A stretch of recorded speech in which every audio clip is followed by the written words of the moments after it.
Hey guys, Level Cap here. Star Wars Battlefront 2 has been available to play in early access for a few days now, and already I've seen some massive exploits and balance issues with the game that I would like to talk about today. These issues are serious enough that I think they have to be fixed in order for the multiplayer component of this game to have a fun and engaging environment across all game modes. Now, to start things off, I may as well discuss possibly the biggest exploit right now, which is an incredibly easy way to gain a ton of points and goes completely against playing the objective or interacting in an appropriate way in the Galactic Assault game mode. This exploit can't be used on all maps, but on maps like Kashyyyk or Starkiller Base or even Takodana, if you spawn into a starfighter and start shooting down the enemy AI fighters, you can gain a massive amount of points. See, starfighters don't really cost a lot of battle points to spawn in as. In fact, all you really have to do is get 1 or 2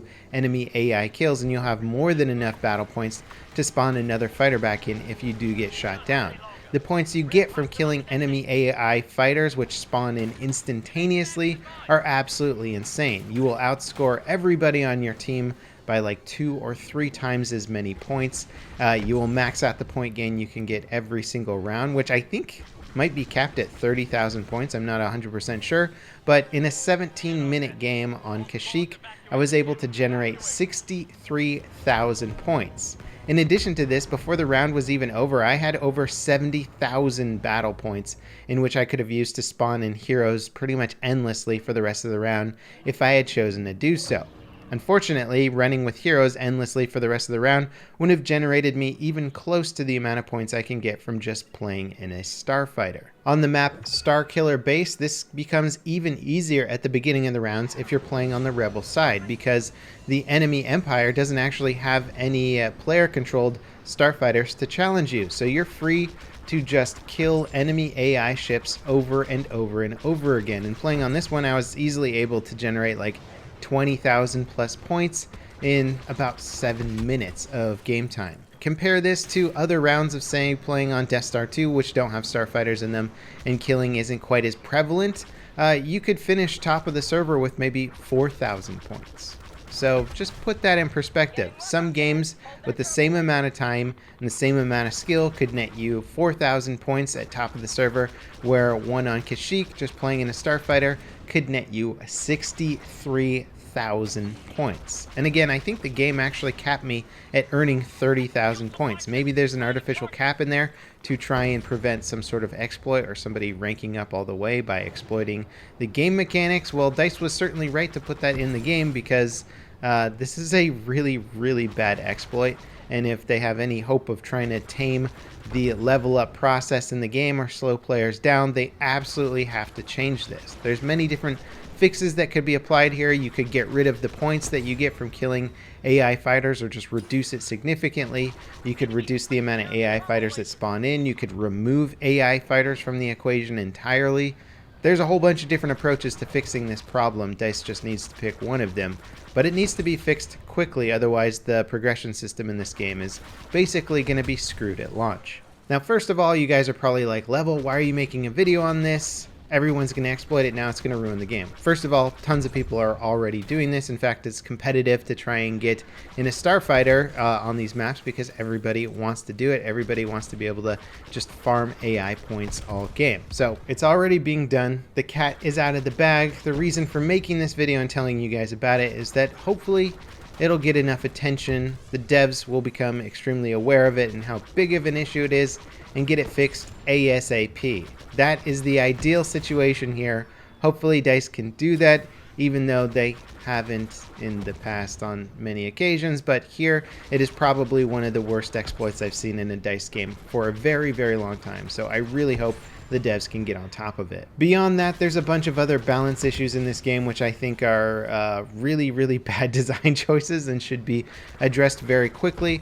One of them is, again, related to starfighters and again on Galactic Assault maps.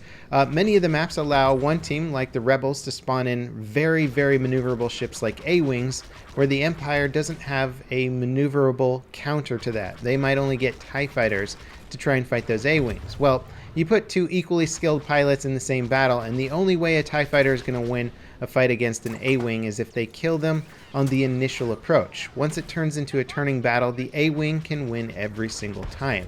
The maneuverability in Star Wars Battlefront 2 is easy enough that all you have to do is point towards the little triangle on the screen, and it's very hard for the enemy player to outmaneuver you. You can pretty much outturn and win a turning dogfight every time with the more maneuverable ship. On top of that, you can upgrade interceptors and A-Wings to be even more maneuverable, and at this point it becomes almost pointless to try and fly as the Empire if there's a good A-Wing pilot in the air. They'll kill you every single time unless you get lucky and kill them on the initial approach. That's the only chance you have to kill the A-Wing. Once you get in that turning war, it's over. To fix this issue, DICE simply needs to put fighters of equal maneuverability on both teams.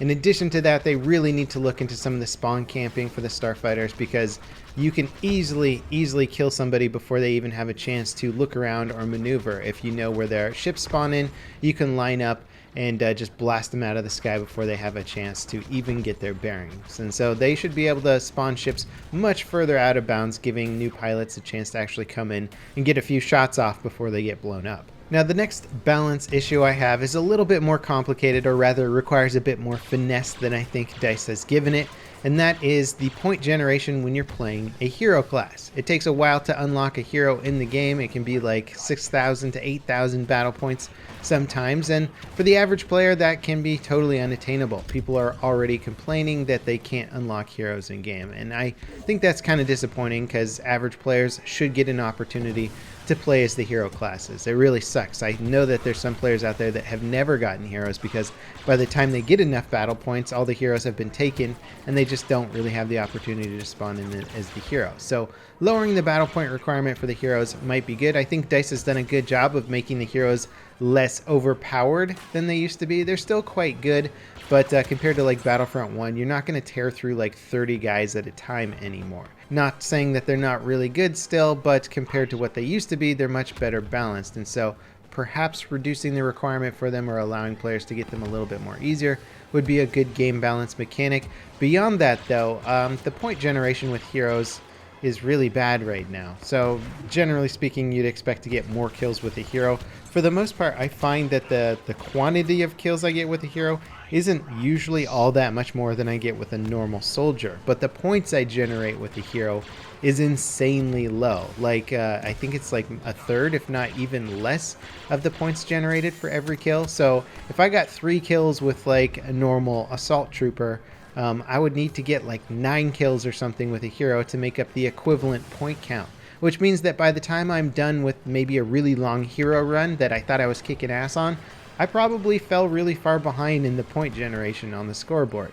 So that's sort of a design flaw there. Like maybe it's to encourage you to be super aggressive with your hero and just die right away or something, but many of the heroes in the game just aren't designed to do that anymore. And so having such a big point reduction, I think, makes them far less enjoyable, because you think you did awesome with a hero, and then you look at the scoreboard and you see, oh, hey, I just lost my #1 slot because I spawned in with a hero. That sucks. Anyway, I'm sure there's a lot of other balance changes that will need to be made to this game. I mean, getting into the weapon handling, I haven't even unlocked all the weapons, so this is just the basic stuff that I've noticed right off the bat that does actually affect the gameplay negatively, in my opinion. That being said, despite these huge exploits and whatnot, I still think Star Wars Battlefront 2 is actually a really fun game. I enjoy it a lot. It's significantly better than the first one. And if you enjoyed the first one, I will recommend it. This video is not sponsored by EA. This is just my own personal opinion. And I think if DICE gives this game the proper attention at the start, not a year down the road or like 5 months down the road, if they fix things right away, this game's got a pretty good chance of developing a good and loyal following to it. But if not, it's going to die out because nobody wants to play a game where everybody on top of the scoreboard are just abusing cheap scoring mechanics. Let me know in the comments what you guys think about this issue, and if you have some alternative fixes to what's going on and maybe some better ideas for balancing out the game. As always, thanks for watching, and I'll see you next time. This is Level Cap signing off.